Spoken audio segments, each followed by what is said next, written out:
کے باپ داداؤں کی چال چل رہا ہے. یہودیوں نے نبیوں میں تفریق پیدا کی تھی اور تو نے نبیوں کے سچی جماعت صحابہ کے درمیان پھوٹ پیدا کی اور ان کے درمیان تفریق پیدا کر رہا ہے. اتنے صحابیوں کو مانیں گے, اتنوں کو نہیں مانیں گے. تمہیں کس نے حق دیا کہ اتنے صحابیوں کو مانا جائے اور اتنوں کو نہ مانا جائے, جن کے بارے میں میرے آقا فرمائے اصحابی کا نجوم فبأیہم اقتدیتم اہتدیتم. سارے صحابہ چمکتے تاروں کی طرح ہیں, جس کے پیچھے جاؤ گے منزل ہدایت ملے گی, جس کے پیچھے جاؤ گے نور ہدایت کا ملے گا. اب حضور نے نہیں فرمایا ابو بکر کے پیچھے جاؤ گے تو ہدایت, عمر کے پیچھے جاؤ گے تو ہدایت, عثمان غنی کے پیچھے جاؤ گے تو ہدایت, مولا علی کے پیچھے جاؤ گے تو ہدایت. نہیں, حضور فرماتے میرے صحابہ, حضور فرماتے میرے صحابہ اور میرے سارے صحابہ اصحابی کا نجوم. مصر کے ایک محدث نے اعتراض کیا حالیہ دور میں کہ یہ اصحابی کا نجوم والی روایت ہے ہی نہیں, اس کو گڑھا گیا ہے ان الفاظ کے ساتھ, یہ موجود نہیں ہے. لیکن وارث علوم رسا بن کر جو تاجدار سنیت بن کر چمک رہا تھا, اس بریلی کے مرد قلندر تاج الشریعہ کا کرم چلا اور الصحابۃ نجوم الاہتداء لکھ کر دلیلوں سے ثابت کیا کہ کل بھی محدث بریلی کا فیضان بریلی سے چل رہا تھا, اب بھی محدث بریلی کا فیضان بریلی سے پھوٹ رہا. نعرہ تکبیر, نعرہ رسالت, مسلک اعلی حضرت جامعہ امام احمد رضا. ماشاءاللہ ماشاءاللہ, جزاک اللہ. اب جس کو یہ خیال ہو, جس کو یہ خیال ہو کہ یہ حدیث ہے ہی نہیں, وہ مطالعہ کرے تاج الشریعہ کی کتاب الصحابۃ نجوم الاہتداء. رفیقان ملت بات کو مختصر کرتے ہوئے ایک حدیث پیش کرنے لگا ہوں.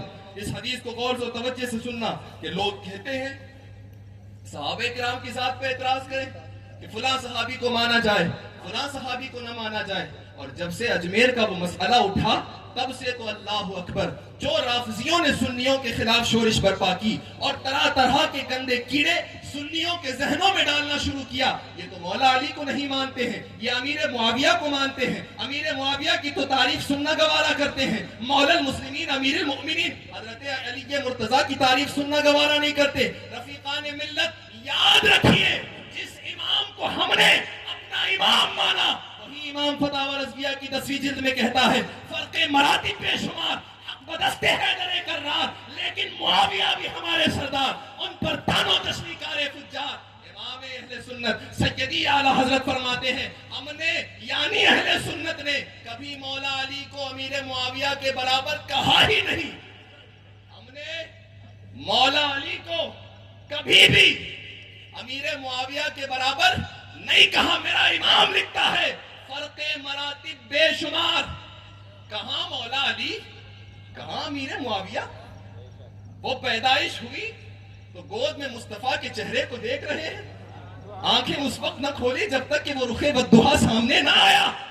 وہ مولا علی کہ جو مولود کعبہ ہو, اس اختلاف سے پرے ہو کر کے کہ وہ مولود کعبہ ہیں کہ نہیں, لیکن جو مشہور ہے اس اعتبار سے کہہ رہا ہوں, وہ مولا علی جو داماد پیمبر ہے اور اس بیٹی کو دیا جو سب سے چہیتی ہے, جن کی زوجہ سارے جنتی کنیزاؤں کی سردار, جن کے بیٹے سارے جنتی جوانوں کے سردار, اور خود مولا علی فاتح خیبر ہے, داماد پیمبر ہیں.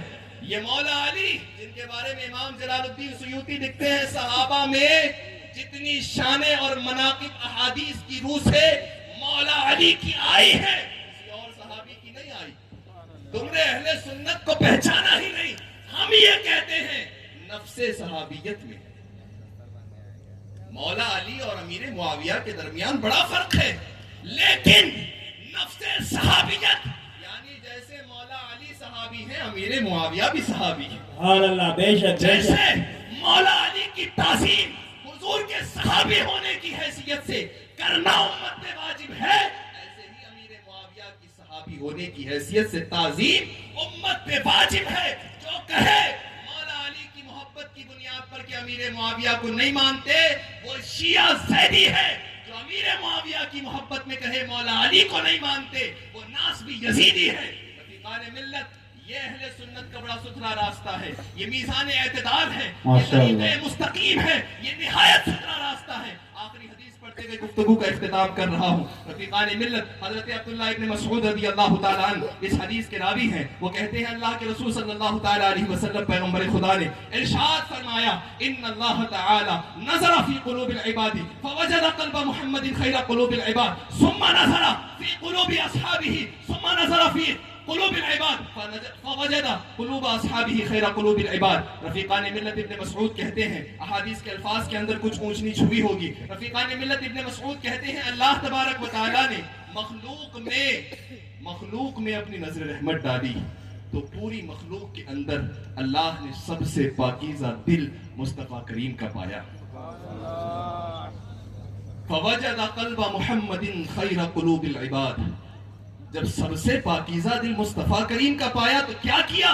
فاصطفاہ لنفسہ وابتعثہ برسالتہ۔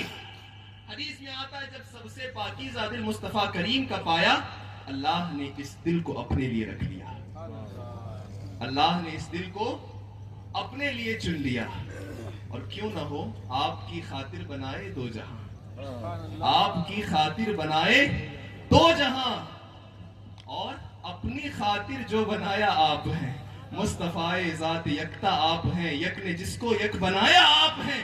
رفیقان ملت وابتعثہ برسالتی، پھر رسالت عامہ نبوت تامہ دیکھ کر کے مصطفیٰ کریم کو دنیا میں بھیجا اور حضور اقدس صلی اللہ علیہ وسلم پر نظر رحمت ڈال کر اپنی قربت عطا کی۔ پھر اس کے بعد ثم نظر فی قلوب العباد فوجد قلوب اصحابہ خیر قلوب العباد، پھر اس کے بعد حدیث میں آتا ہے اللہ تعالیٰ نے دوبارہ نظر رحمت ڈالی۔ انبیاء اور مرسلین کے بعد اللہ نے سب سے پاکیزہ جماعت اگر کسی کی دیکھی تو وہ صحابہ کرام کی جماعت تھی۔ جب یہ صحابہ کی جماعت کو اللہ تعالیٰ نے دیکھا کہ یہ سب سے پاکیزہ دل والے ہیں تو اس جماعت کے لیے اللہ تعالیٰ نے حدیث میں آتا ہے فجعلہم وزراء لنبیہ، اللہ تبارک و تعالیٰ نے اس جماعت صحابہ کو اپنے نبی کے وزیروں کی حیثیت سے چن لیا۔ فجعلہم وزراء لنبیہ یقاتلون عن دینہ، کام کیا ہے ان کا؟ وزیر تو بنا لیا، کام یہ ہے کہ یہ مصطفیٰ کریم کے دین پر جب حملہ ہوگا سینہ سپر ہو کر آگے آئیں گے،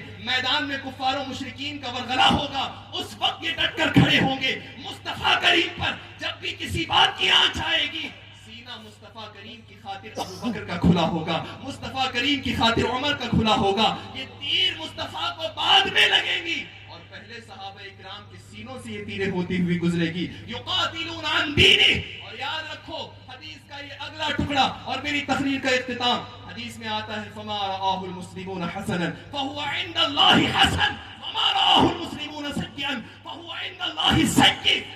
مبارک کے اندر آتا ہے، ابن مسعود کہتے ہیں لوگ کہتے ہیں اہل سنت بک رہے ہیں بکنے دو، یہ بول رہے ہیں بولنے دو، ہم تو علی کی محبت والے ہیں، ہم تو اہل بیت کی محبت والے ہیں۔ ارے نادان، اگر تو ہی اہل بیت کی محبت والا ہے، تو ہی علی کی محبت والا ہے، پھر ہم کیا کر رہے ہیں؟ کیا ہمارے دل میں مولا علی کی محبت نہیں ہے؟ کیا ہمارے دل میں اہل بیت کی محبت نہیں ہے؟ کیا 12 اماموں کی محبت ہمارے دل میں نہیں ہے؟ کتابیں ہماری بھی اہل سنت کے قصائد، اہل سنت کی کتابیں ان قصائد سے بھری ہوئی ہیں۔ رفیقان ملت امام اہل سنت نے اس حدیث کو اپنی کتاب فتاوی میں بھی درج فرمایا۔